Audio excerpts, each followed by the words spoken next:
आणि यानंतर आपण थेट जाऊयात, मुख्यमंत्री बोलतात.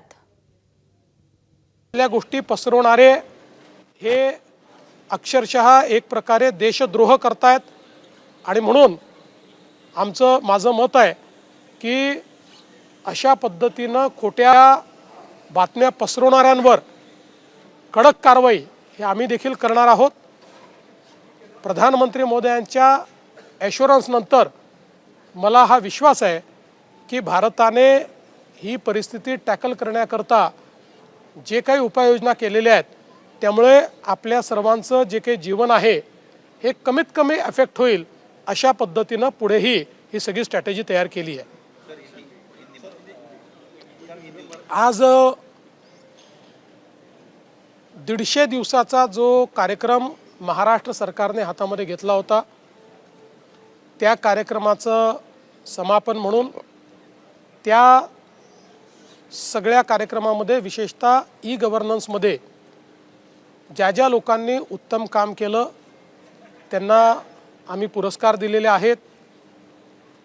उत्तम डिपार्टमेंट्स, उत्तम सेक्रेटरीज, उत्तम कमिशनर्स, उत्तम पोलीस कमिशनर्स, उत्तम एसपीज, त्याचप्रमाणे वेगवेगळे कमिशनरेट्स, अशा सगळ्या कॅटेगरीजमध्ये ज्यांनी चांगलं काम केलं आहे त्यांचा आज आम्ही सत्कार केलेला आहे. विशेषतः HR क्षेत्रामध्ये या 150 दिवसामध्ये खूप चांगलं काम झालेलं आहे. जवळपास सगळ्या विभागाचे नवीन आकृतीबंध तयार झालेले आहेत. रिक्रुटमेंट रूल्स नव्याने तयार झालेले आहेत. HR सिस्टीम्स उभ्या राहिल्या आहेत. 40,000 लोकांचं प्रमोशन हे आपण त्यानिमित्ताने करू शकलेलो आहे. आणि आपण विशेषतः जे काही आपल्या गव्हर्नमेंट प्रोसेसेसचं रिइंजिनिअरिंग केलं आहे त्यामुळे लोकांना लागणाऱ्या ज्या 90% सेवा आहेत त्या सेवांमध्ये आता आपण अर्जामधल्या फील्ड्स 40% कमी केल्या आहेत. डॉक्युमेंट्स 50% कमी केले आहेत. त्याला लागणारा वेळ हा अगदी नगण्य केलेला आहे आणि हे कार्य आपलं असंच चालू राहणार आहे. आणि म्हणूनच आज या सगळ्या आमच्या चांगलं काम करणाऱ्या अधिकाऱ्यांचा सत्कार आपण केलेला आहे. आज जो आपला पल्स मेडिकल कॉन्क्लेव्ह आहे याच्यामध्ये रायगडमध्ये रामकीसोबत आपण जो काही बल्क ड्रग पार्क आणि लाईफ सायन्सेस हब तयार करतोय त्या संदर्भात एक राऊंड टेबल झाला. आपल्या त्या ठिकाणच्या प्लग अँड प्ले इन्फ्रास्ट्रक्चरची माहिती आपण दिली. पोटेन्शियल इन्व्हेस्टर जे आहेत त्यांच्या काय मागण्या आहेत त्या आपण समजून घेतल्या. त्यांच्याशी आपण चर्चा केली आणि देशातला एक अत्यंत आधुनिक अशा प्रकारचा बल्क ड्रग पार्क आणि लाईफ सायन्सेस हब हा आपण आता त्या ठिकाणी सुरू करणार आहोत. यासोबत पल्सच्या निमित्ताने काही स्ट्रॅटेजिक MOUs, काही इन्व्हेस्टमेंट MOUs या क्षेत्रामध्ये आज झालेले आहेत आणि त्यामुळे या क्षेत्रामध्ये निश्चितपणे महाराष्ट्राला प्रगति करता येईल. मैं भारत के प्रधानमंत्री मोदी जी का आभार व्यक्त करता हूं कि कल उन्होंने सभी मुख्यमंत्रियों के साथ बैठक की. सभी देश के मुख्यमंत्रियों ने मोदी जी ने जिस प्रकार का नेतृत्व इस विश्व के क्राइसिस में दिया है उसकी सराहना की. विशेष रूप से जब आसपास के सारे देशों में और कई प्रमुख विकसित देशों में भी क्राइसिस की परिस्थिति के कारण उनको काम बंद करना पड़ा, कुछ जगह 4 डे वीक करना पड़ा, कुछ जगह वर्क फ्रॉम होम करना पड़ा.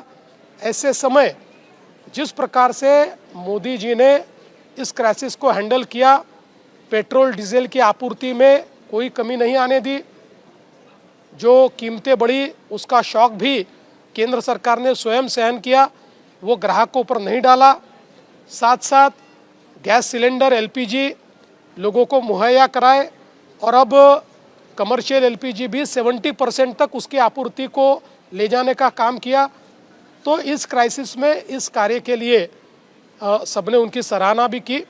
और विशेष रूप से इसमें प्रधानमंत्री जी ने एक बात पर बल दिया कि जिस प्रकार से देश में अफवाहें फैलाकर पैनिक की स्थिति तैयार की जा रही है, राज्यों ने उस पर कड़ाई से कार्रवाई करनी चाहिए, ये बात उन्होंने कही।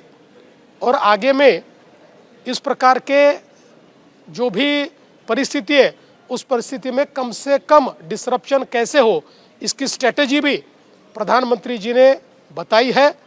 और उन्हीं के आदेशानुसार राज्य में जहां जहां लोग अफवाहें फैला रहे, कोई कहता है लॉकडाउन होगा, कोई कहता है और कुछ होगा, ये सारी अफवाहें, ये गलत बातें, ऐसी अफवाहें फैलाने वालों पर हम लोग बहुत कड़ी कार्रवाई करेंगे। आज महाराष्ट्र सरकार ने 150 दिनों का अपना जो कार्यक्रम है उसके अंदर सेवाकर्मी पुरस्कार दिए।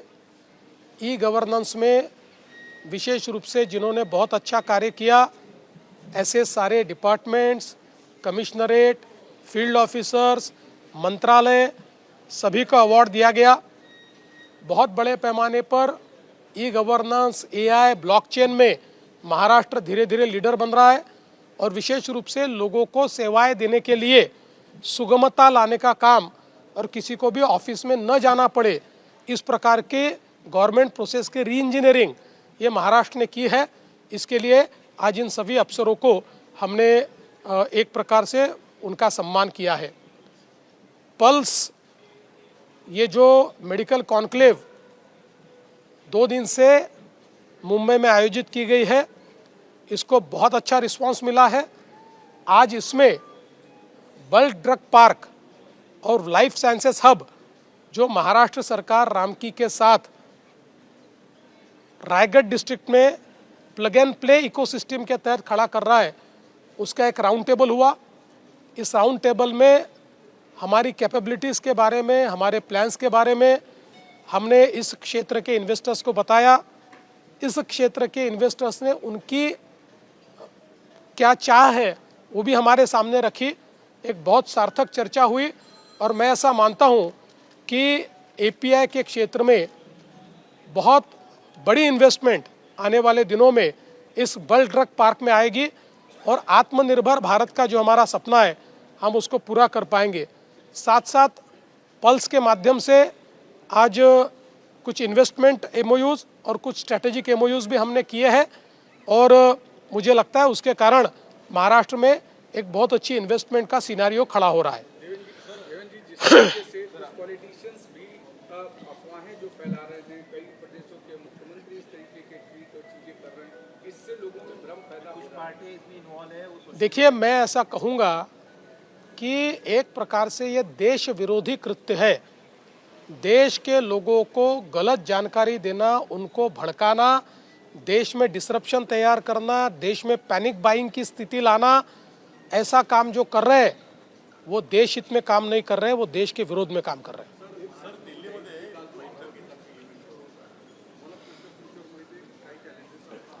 मला असं वाटतं की आत्ता तरी भारताच्या डिप्लोमसीमुळे आणि प्रधानमंत्री महोदयांच्या डिप्लोमसीमुळे आपल्याला जी काही आपूर्ती आहे, विशेषतः पेट्रोल आणि डिझेलची, त्याच्यामध्ये खूप जास्त डिसरप्शन येतील असं मला वाटत नाही।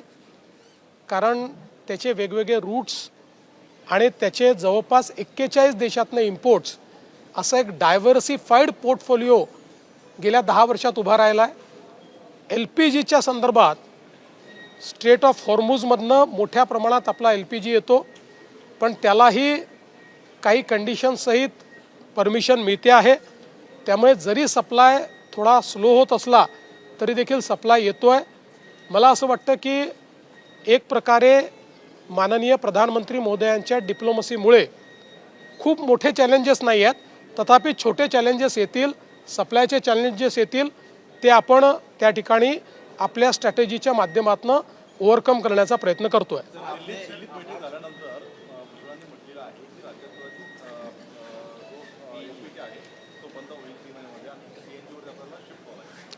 असं आहे, नाही, असं आहे की मोठ्या प्रमाणात आपल्याकडे PNGचं काम हे सगळ्या शहरांमध्ये होत आहे।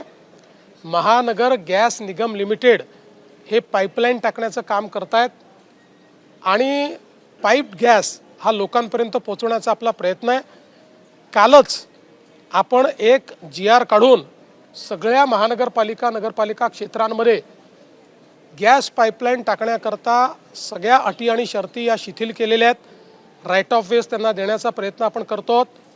आणि या गॅस पाईपलाईन आपण जर टाकल्या तर आपल्याकडे PNG उपलब्ध आहे, त्यामुळे LPGची आवश्यकता पडणार नाही. शहरांवरचा LPGचा लोड जर आपण कमी केला तर भविष्यात अशा पद्धतीच्या ज्या काही सिच्युएशन्स उभ्या होतात त्याच्यामध्ये देखील आपल्याला कुठली अडचण येणार नाही. LPG को क्या PNG से कन्वर्ट करके प्रेशर कम किया जाए, लोड कम किया जाए? देखिए, महानगर गैस निगम लिमिटेड के माध्यम से महाराष्ट्र के अलग अलग शहरों में पाइप नेचुरल गैस की पाइपलाइंस डालने का काम शुरू है. अभी उसमें तेज़ी लाने का हम प्रयास कर रहे हैं. कल ही हमने एक उसमें गवर्नमेंट ऑर्डर निकालकर ईज़ ऑफ डूइंग बिजनेस लाया है, क्योंकि हमारे पास PNG उपलब्ध है. अगर शहरों का LPG का लोड ये PNG पर शिफ्ट होता है तो उससे देश को बड़ा फ़ायदा होगा.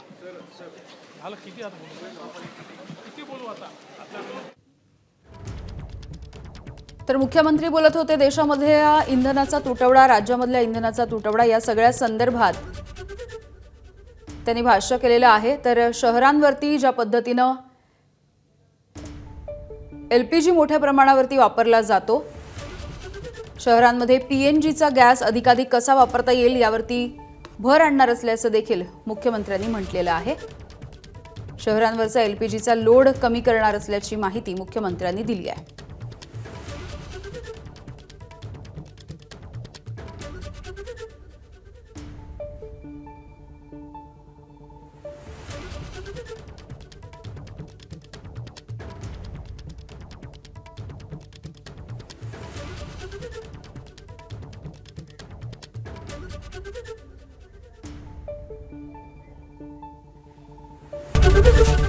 ABP माझा, उघडा डोळे बघा नीट.